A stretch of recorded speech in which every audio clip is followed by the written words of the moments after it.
basically what that looks like is it's a 10-day fully immersive course. You go and stay there. They cook for you. There are people who will serve, and they will take care of you in those ways. And in return, you will learn, follow the guidance, and begin to understand this meditation technique.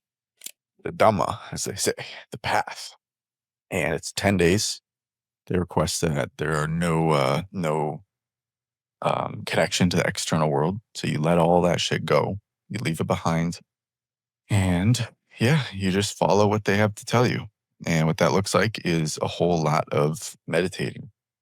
Basically, the moment you wake up, there's a meditation period. And there's breakfast, and you get a little bit of a break. And then there's more meditation. And there's lunch. Then more meditation. Then there's a tea break. More meditation. And then there's a lesson. Then there's a little bit more meditation. And then it's bedtime. And those lessons in the beginning were honestly like, that was like the only novelty in the day. It was the lessons and the food. And the rest of it was just the meditation. And those could actually be very novel, the meditation periods, because for me, I was understanding new things about myself, new things about the way that my connect and feel together. And so I'm learning new things about myself in the process. So it's not like it's just doing nothing the entire time, being bored. Though there's plenty of boredom, as you can imagine, in 10 days of doing this.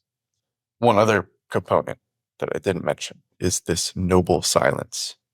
It's another important factor in doing Vipassana, which is that you are not to talk unnecessarily. So basically all talk needs to have a clear focus, and it's not to be between meditators. So the two that they call out are talking to the teacher is allowed. They give 2 periods during the day when you can either sign up for a slot or go and ask questions. But those are only with clear intention of asking about the practice. So I definitely utilize that. I recommend, using that time, asking questions.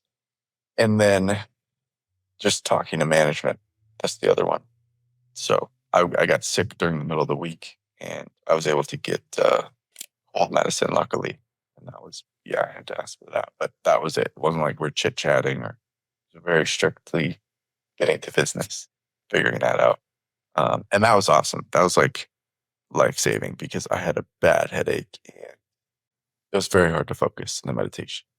There's a sweet spot I've found with pain and this practice, which is that a certain amount of pain is actually helpful. But once you go beyond that, it becomes harmful, and it does not help the practice. And that limit is basically the limit to which you can maintain composure under pain.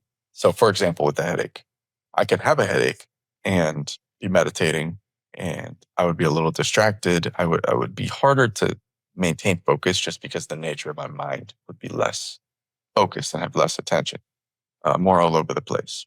And I think being sick, a lot of people, you'll relate to that. One of the big 2 components of this technique is equanimity.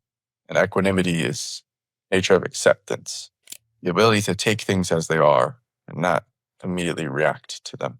Hearing bad news and being equanimous would be accepting the bad news, not going into a frenzy, not being a little crazy about whatever bad thing has happened.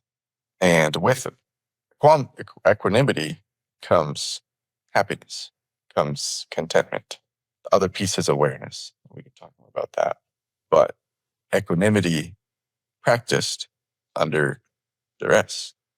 And it also can be practiced under feelings of pleasure, of satisfaction on both ends, because the other component of equanimity is not clinging to or craving anything.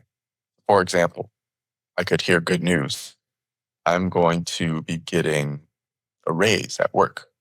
Now, all of a sudden, I begin to crave money because I want to get another raise. I want this to happen again. Oh, this was so good when it happened. It needs to happen again. So all of a sudden, something that was good turns into suffering because now I'm craving for it. So equanimity goes both ways.